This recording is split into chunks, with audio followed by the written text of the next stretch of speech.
Okay, let's have a look at the Polestar 2. Beautiful looking black number here.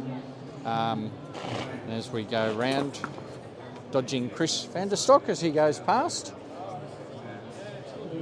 One of the pioneer EV channels. Chris, well worth a look for you. You can see inside there, inside the Polestar, and probably just have a quick look in the back here.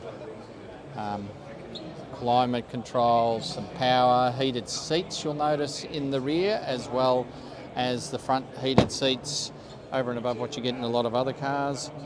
And this rear of the Polestar 2. Of course, being more of a sedan than the hatches we're very used to. And we've got that back seat there. And probably jump in to the front here. Just have a quick look at the interior screen and control network there. So beautiful display here by Polestar.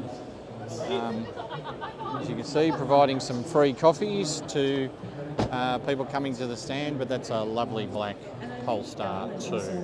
And the specifications there, 300 kilowatt, 408 horsepower, 0 to 100 in 4.7 seconds, top speed of 205, 487 kilometre range, and it's got a 78 kilowatt lithium ion 27 module battery, and it can go to 10 to 80% in 35 minutes or 8 hours on a home wall box. And yeah, a very, very nice car, the Polestar 2.